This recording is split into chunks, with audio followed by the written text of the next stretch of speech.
The first thing Marin noticed about the end of the world was how quiet it was before it started. She was 43 kilometers outside the ruins of what had once been called Thessaly Station, sleeping in the cab of a stolen atmosphere crawler with a pistol under her left knee. And the empty flask her mother had given her balanced on the dashboard. Flask caught the pale green light of a Vareth moon and threw it in a stripe across her face, and she woke because the light moved, which meant something large had passed between the moon and the crawler's cracked windshield. She did not sit up. She lay still and breathed and counted. 3 years living off the grid will teach you that. Sarah had told her something like it once, back when Marin was 12, and Sarah was already paranoid enough to be right about almost everything. Don't move first. Don't give them your position. Let the dark work for you the way it works against you. Sarah was dead now, had been dead for 6 years, and Marin had spent those 6 years discovering that every piece of advice her mother gave her was either exactly right or exactly right for the wrong reasons. Either way, don't move first. Whatever had passed by moved on. She waited another 4 minutes, then sat up. Nothing outside, just the ochre dust of the flats, the distant striated mesa, where the old Confederation relay tower used to broadcast before the Vareth knocked it down, and the 2 moons riding each other's light across the sky.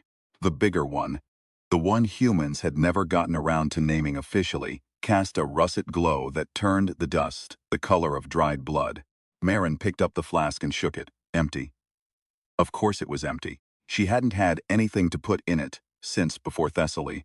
She had been 31 when the Varath came. She remembered it the way you remember a car accident. In fragments all wrong order. The orbital strike photographs. The silence on every broadcast channel. A man she barely knew, crying on a street corner in a way that made her feel like she'd walked in on something private.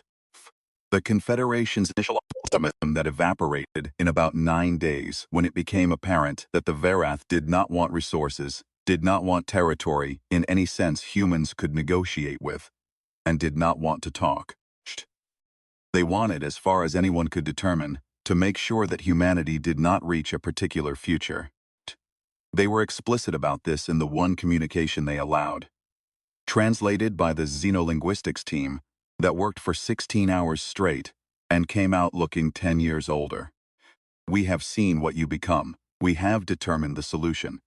Marin had read the transcript about 100 times. The part that stayed with her was not the threat. It was the verb tense have seen. Future perfect. They were not afraid of what humans were. They were afraid of what humans would be. She pulled on her jacket and climbed out of the crawler into the cold. The Varath had been hunting her specifically for 2 months. She didn't know why she specifically mattered to them. She was no general, held no rank in what remained of the Confederation military, knew no secrets that weren't already broadcast on whatever frequency the resistance was using this week. She was a former supply logistics officer turned wanderer, turned minor irritant, valuable to no one in any way she could articulate, but they had sent a collector after her. A real one, not the mass production ground units that swept settlements. A collector. She had seen it twice. Once in the wreckage of a trading convoy 3 weeks ago, moving through the debris with a deliberate mechanical patience that made her stomach drop. It walked the way nothing biological walks, without the small adjustments and hesitations that living things make when they're uncertain. It walked like it had already arrived. The second team was at the waterhole outside Kiva's post, just long enough for her to see the pale emission of its targeting sensors before she ran. It had a list. That much she'd pieced together from the people it had killed before it started following her. Doru, who had trained half the Resistance's pilots out of a repurposed cargo hangar. Tessic, who had personally destroyed 4 Vareth interdiction platforms. Lynn and her brother Call, who had designed the scrambling arrays that blinded Varath orbital sensors for weeks at a stretch. They weren't targets of convenience. They were targets of purpose. Something, someone, in a future she hadn't lived yet, had looked at a list of names and decided these people needed to not exist. Name was on that list. She crouched in the lee of the crawler and put her back to the cold metal, and watched the flats. The dust moved in a long, slow ripple driven by the thermals off the mesa. Nothing else. She had stopped trying to understand why she was important enough to kill.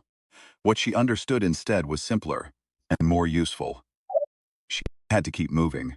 She had to stay away from anyone whose presence would get them killed by proximity. And she had to find the man she'd been looking for 3 weeks.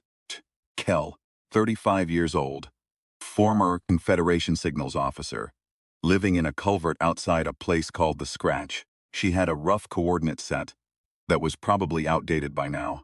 She had a description. Tall, dark-haired, the kind of quiet that's more exhausted than peaceful. She had a story, passed to her through 2 dead intermediaries, that Kell had something, a piece of intelligence, a device, a key, she didn't know what, that the Varath considered important enough to send not just one collector, but a second one to intercept. 2 collectors for 2 people. That meant they thought those 2 people together were worth more than the sum of their parts. She climbed back into the crawler, checked the fuel cell, found it at 22%, and drove northeast into the dark. The Scratch was what it sounded like. A settlement of about 300 people scratched out of a canyon system in the eastern mesas, built from salvage crawler parts and Varath wreckage, and a surprising amount of pri-contact commercial signage that gave the whole place an accidental nostalgia. Marin drove in at dawn with the pistol under her knee and her ID papers, which were good forgeries, good enough to pass a ground unit scan but probably not a collector, folded in her boot. She found Kell in about 40 minutes, which was both easier and more alarming than she'd expected. He was sitting on an overturned water recycler outside a building that had been a machine shop at some point, and was now someone's home, eating what appeared to be reconstituted protein paste from a tin with the focused intensity of a person who had stopped caring what food tasted like. He looked up when her shadow fell across him. He had the eyes of someone who hadn't slept through a full night in a very long time. Marin Osh, he said. Not a question. You know me. I knew your mother before. He looked back at his tin. I've been watching for you for 3 days. She sat down on the dust beside the overturned recycler because sitting next to someone is less confrontational than standing over them. And she had learned in 3 years that every second she spent, not alarming people, was a second better spent than the alternative. Then you know about the collector. I know about yours. I have my own. He set the tin down and folded his hands in his lap, and she noticed that 2 of the fingers on his right hand were badly healed, bent at angles they weren't designed for. Followed me once. 2 weeks ago in the canyon system south of here. I ran, and it stopped at the canyon entrance. He paused. It stopped. Collectors don't stop. This one did. 47 seconds by my count, then it turned around and left. Marin turned this over. You think it has orders not to kill you yet. I think it has orders about sequence. About when. He picked up the tin again and stared into it. There's something I need to tell you. About why we're both on this list. She waited. 7 years ago, before the contact, 6 months before, I was part of a joint research team. Confederation Theoretical Physics and Xenobiology, which sounds like an unusual combination, until you understand that the project was called Emergent Intelligence Architecture, and it was exactly what it sounds like. We were building something, a system that could model and eventually predict non-human cognitive patterns. He set the tin down again. We didn't finish it, but the theoretical framework we developed, the underlying architecture, it's been built somewhere, by someone, and the system works. A version of it is working right now, and the Varath know it. She looked at him. Meaning what? Meaning someone built a tool that can look at the Varath and understand them. Map their decisions. Stick their strikes. Not perfectly, but well enough. He finally met her eyes. The system needed an operator. Someone who understood both the architecture and how to interface with the Varath cognition model. Your mother was the one who developed the interface protocols. The flask was still balanced on her knee. She picked it up and held it without drinking from it, which was a habit she had about the flask, an absence of ritual that still felt like ritual. My mother never mentioned any of this. She wouldn't have. Program was classified in a way that made black projects look transparent. He exhaled. She's the one who finished it. In the 2 years before the contact. She didn't tell you. Because she was trying to protect you. And she's dead now, and the system is running somewhere. And whoever is running, it needs the initialization codes that she left in the research architecture, which I can reconstruct from memory, and the interface calibration data, which is in your genetic profile. The dust moved around their feet. Somewhere in the scratch, someone was hammering metal. I'm a key, Marin said. Half a key. I'm the other half. She thought about what her mother had said once, years before the Vareth, on an ordinary afternoon, that Marin hadn't understood was important. About how the future isn't a place you reach. It's a place you build. One bad decision, and one good one at a time. Until you look back and realize you were building it all along without knowing. Sarah had said this in the context of something trivial. A meal they were cooking together. A disagreement about whether to add more salt. And Marin had not understood that her mother was describing the entire theory of her life. Where's the system, she said. Crystal Shelf. About 60 kilometers northeast. It's a Confederation emergency installation, fallout and bombardment rated. The system is running on the backup power grid. Whoever started it didn't have time to finish the initialization. Who started it? Kel was quiet for a moment. Tesek. One of the dead. One of the names on the collector's list already crossed off. How long has the system been running uninitialized? 8 days. And the Virith know it's there. They know. They sent the collector. To make sure it never gets initialized. They sent it for you, because you're the biological component of the initialization sequence. They sent it for me because I'm the architectural memory component. Together, he stopped. Together we finish what my mother started. He nodded once. She turned the empty flask over in her hands. There was a dent on one side from the time she dropped it on a stone floor when she was 9. Mother had never fixed the dent. She'd said it gave the flask character. Had thought that was a ridiculous thing to say about dented flask, and now she thought it was the most incorrect thing anyone had ever said about anything. She stood up. We'll need a vehicle. Not mine. The collector's probably tagged it by now. Can you drive? Badly. Good enough. They left the scratch in a borrowed cargo hauler that belonged to a woman named Peth, who extracted a promise of fuel cell credits Mern didn't actually have and would probably never be able to pay. Kel drove because Marin needed to watch the sky with the signal scanner she'd built from parts over the previous 6 months.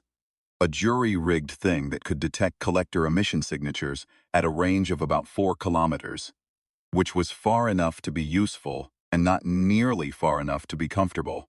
An hour northeast of the scratch, the scanner sang. Stop, she said. Kel stopped the hauler. They sat in silence for 3 seconds. How far, he said. 2.5 kilometers. Moving parallel to us, same heading, hurting, or matching. She watched the scanner. The emission signature was steady, the regular pulse of a collector in tracking mode, not pursuit mode. It knows where we're going. It can't stop us from going there. It won't need to. It just needs to arrive there first. She looked at the map on her knee. The route to Crystal Shelf ran through a narrow canyon system for the last 8 kilometers. The only reasonable approach, unless you wanted to cross 20 kilometers of open flat, that would leave them visible from space. In the canyon, they'd have cover. In the canyon, they'd also have walls. She thought about what Kel had said. It stopped. 7 seconds, then turned around. Orders about sequence. It won't kill us before we initialize the system, she said slowly. Kel looked at her. Think about it. If the Vareth just wanted us dead, we'd be dead, both of us separately before we ever found each other. True, they've had opportunities. They're not killing us.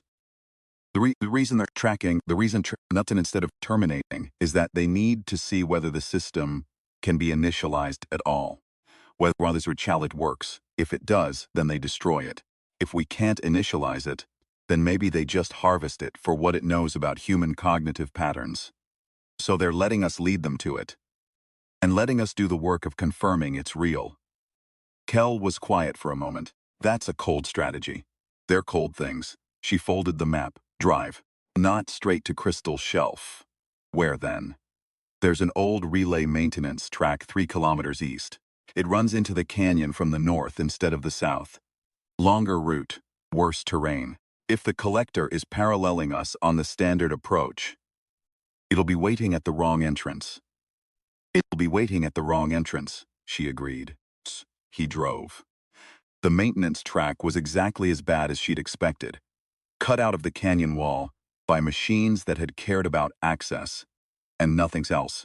A switchback barely wide enough for the hauler that fell away into a 70-meter drop on the west side. Kel drove with both hands on the wheel, and his jaw set and said nothing. She watched the scanner. The emission signature on it moved south toward the standard approach, slowed, stopped. She let out a breath she hadn't known she was holding. It's at the south entrance, she said. How long before it figures out we're not there? Collectors don't assume. They confirm. It'll sweep the entire approach route before it reorients. She looked at the scanner and did the math. We have maybe 40 minutes. Kel nodded and drove faster. Crystal Shelf installation looked, from the outside, like an unremarkable spur of the canyon wall. No signage. No visible entry. Where the small ventilation ports cut into the rock face at 2-meter intervals, and the thin stripe of artificial light bleeding from a seam in the stone that was, when she pressed it at the right angle, a door. They were inside in 3 minutes. The installation was bigger than she'd expected. Confederation construction. Solid, bureaucratic, lit by backup luminescence, panels that threw everything in a flat white light that made faces look like masks. 3 levels, stocked with emergency supplies that were already 12 years old. Dormant communication arrays. The whole self-contained apparatus of a place designed to be survivable after something unsurvivable happened outside. The system was on the lowest level. Marin had expected something large and impressive. She was not sure why. Maybe because her mother had been working on it for years, because the Verith had sent collectors to stop it, because people had died for it. It was large enough, she supposed. A cluster of processing columns connected by data conduits, all feeding into a single primary interface station that looked almost disappointingly ordinary. The screen was on. It showed a single line of text, initialization incomplete, awaiting authorization.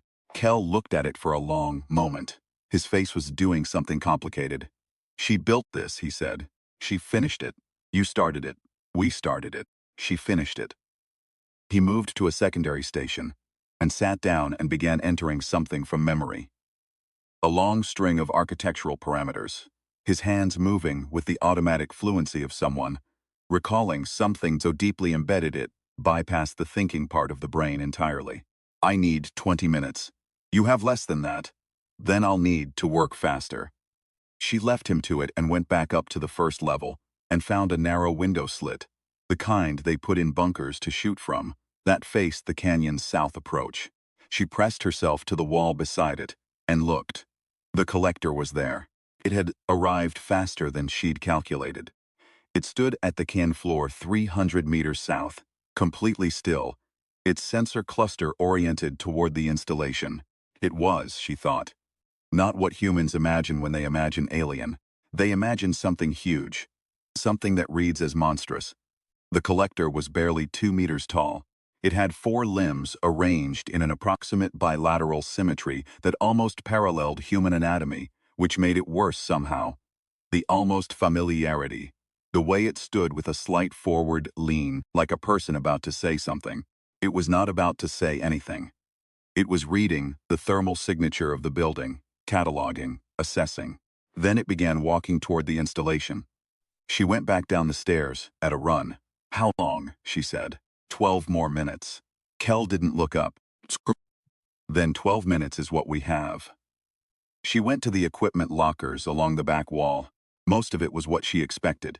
Emergency rations, medical kits, the kind of supplies that become precious after the world ends. There was a weapons locker, and she had enough Confederation clearance in her forged papers to trip the lock. And inside it she found 3 carbines and a shoulder-mounted anti-materiel launcher that she recognized as the kind they'd used against Vareth ground units in the first months, before the collectors started hitting back. She had never used a launcher before. She had watched a training video once. She took it. Challenge. She went back up to the second level and found a position at the main access corridor, which was the only way in that wasn't through bedrock. And she set up the launcher on its bipod and lay flat and looked at the door and tried to think about what she was doing with the part of her brain that was still capable of rational assessment. She was 43 years old. She had a dented flask on her hip. She had a launcher she barely knew how to operate. She was lying in a bunker corridor, waiting for a machine that had already killed people much more militarily skilled than her, while the man behind her, a former signals officer with broken fingers and 12 minutes left on a clock, tried to initialize a piece of software that her dead mother had spent years building so that human beings would have a chance at understanding the things that were trying to erase them. She thought about the Vareth's message, what you become. Future perfect. They had come back, not because of what humanity was, but because of what it would be. What had the particular, stubborn human tendency to eventually become given enough time and enough suffering. And enough good people, doing the thing they were able to do, even when they thought no one was watching, and no one would ever know. She thought about her mother, who had worked in secret for years, on a system that she'd never told her daughter about. Not because she didn't trust her daughter, but because she was trying to give her daughter a choice. A real one. Not the choice that gets made for you by circumstance and history, and the weight of what your mother was and what she built. Choice you walked into, clear-eyed, knowing the cost, knowing that sometimes the cost is everything. The door opened. The collector came in fast. Not running, exactly, but with that velocity that isn't running and isn't walking and is something in between. A ballistic efficiency of movement that made her understand in her body why these things were impossible to outrun. It was in the doorway. And then it was 10 meters down. The corridor and its sensor cluster swept the space and found her with an almost polite precision. And she looked at the sensor cluster and thought, clearly, not yet. She fired the launcher. The anti-material round was designed to penetrate Varath-hardened carapace at a range of up to 300 meters. 10 meters. It did something substantially more comprehensive. The explosion threw her backward, and she hit the far wall and tasted blood where her lip split against the impact and lay there, for a moment, listening to the ringing in her ears and the sound of settling debris. Corridor was on fire. The collector was not intact. It was also not destroyed. It emerged from the debris with 2 of its 4 limbs non-functional and its sensor cluster damaged but still partially active, moving now with a dragging irregularity that was almost biological in its ugliness. And she scrambled to her feet and grabbed the carbine from where she'd propped it against the wall. She had dropped the launcher in the impact, and she backed away from it and fired, which hurt it approximately as much as a thrown stone. It had a list. She was on the list. She was the biological key to an initialization sequence that her dead mother had built, and the collector was now 3 meters away and reaching. And she was going to be a footnote in someone's intelligence report. Then Kel appeared at the top of the stairs behind her. He was carrying the second launcher. She had not known there was a second launcher. She had not looked carefully enough at the weapons locker. Kel had been a signals officer. He had also, apparently, paid attention in weapons training in a way she had not. He fired the second launcher from the top of the stairs in a flat trajectory that hit the collector in what would have been on a human. The sternum and detonated. And this time, the collector did not get back up. The corridor was significantly more on fire than before. The system, she said. Evilized, he said. He was breathing hard. He'd hit his shoulder on something, and there was blood on his jacket. Came online 40 seconds ago, fully operational. He looked at the wreckage of the collector. It was trying to stop something it had already failed to stop. She stood in the burning corridor and held the carbine and thought about that. Shh. There was a room below them where her mother's life's work was running for the first time. A system that could look at something alien and say, this is how they think. This is how they decide. This is where they are before they know they are there. It wouldn't end the war. Nothing ended this war that simply, but it would change it. Had already changed it. In the same way that everything that was about to change had always been about to change. The future already being built one decision at a time, without anyone knowing they were building it. They went downstairs. The system interface screen had changed. It no longer read initialization incomplete. Read something she didn't immediately understand. A stream of tactical data, position plots, decision tree projections, the Vareth's strategic architecture, laid bare in real time. She had never seen data move like this, had never had a window into anything like the alien cognition that had spent 12 years reducing the human race. Kel sat down at the interface station and looked at it for a long time. She left notes, he said finally, in the architecture, comments in the code. He was quiet for a moment. She says, this was probably written a year before the contact. She says that any sufficiently general intelligence will, given time, decide that other intelligences are either resources or threats. The only way out of that is to be incomprehensible. Not too weak to bother with and not too strong to fight. Incomprehensible. Something the threat model can't process because there's no category for it. Marin sat down on the floor with her back against the wall. She says the thing that makes us incomprehensible, Kel continued, is that we change, not adapt. Change. Adapt is what everything does. Change is something specific to us. We look at the future, and we decide to be different than we are, and we mean it, and we do it. She says the Vareth can predict everything a human will do, given what a human is. They can't predict what a human will do when a human decides to become something new. He stopped talking. The system hummed and processed. Somewhere above them, the canyon was quiet. The installation's atmospheric sensors showed no further contacts. She thought about her mother cooking the salt the ordinary afternoon. You look back and realize you were building it all along. The system was connected to what remained of the resistance communication network. Not much, scattered, the frayed ends of a thing that had been coming apart for years. But the network was there. The system's initialization had, as part of its first operational cycle, transmitted an encrypted identification packet to every node still listening. People knew it was running now. Marin found the communication interface beside the main station, a simple thing designed for emergency use. A microphone, a broadcast key, the kind of stripped-down functionality that survives when more elegant things don't. She had no speech prepared. She had no rank, no authority, no claim to anyone's attention.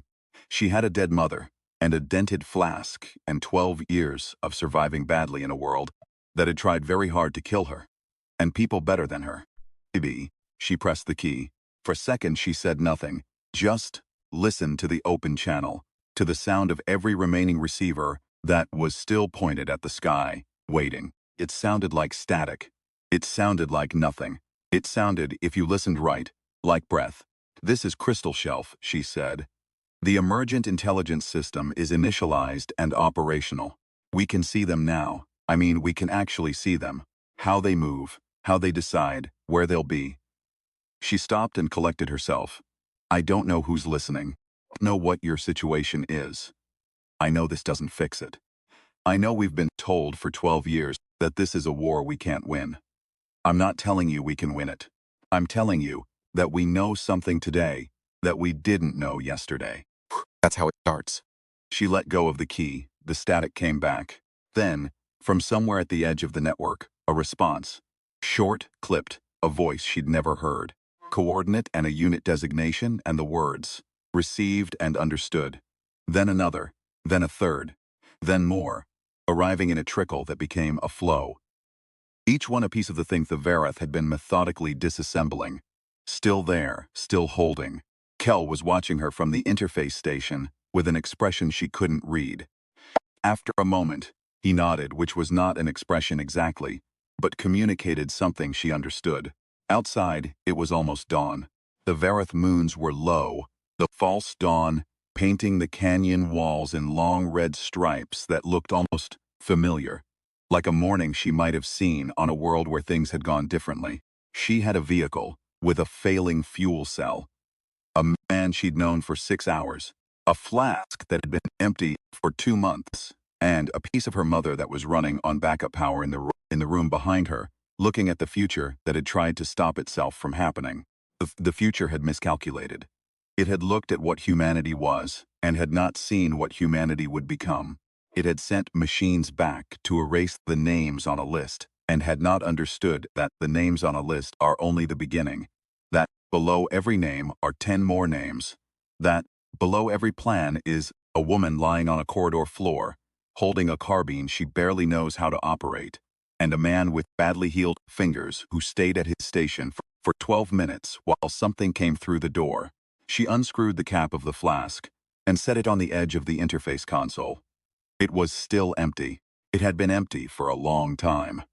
She was going to need to find something to put in it. She pressed the broadcast key again.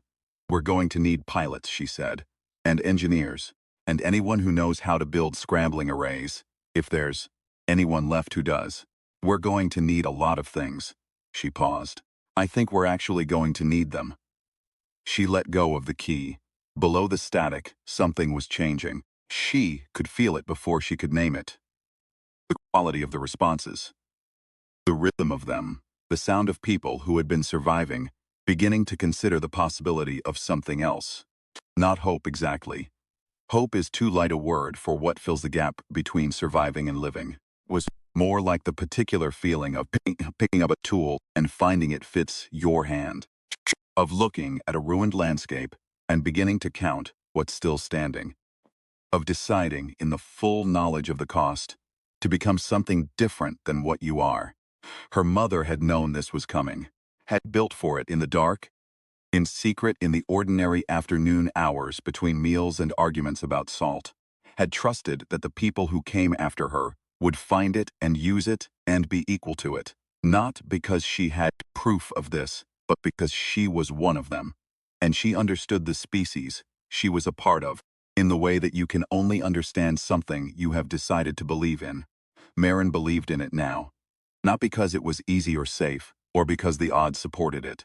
She believed in it the way you believe in a dented flask, because of what it's carried, because of who carried it, because of the evidence of everything it has already survived. Kel said quietly from the interface station. "There's a Vareth staging pattern emerging 300 kilometers north. The system is flagging it as a preparation for a reorientation strike. They know we're operational. How long? 70 hours, give or take." She nodded. "We'd better get to work." She turned to the communication interface and began.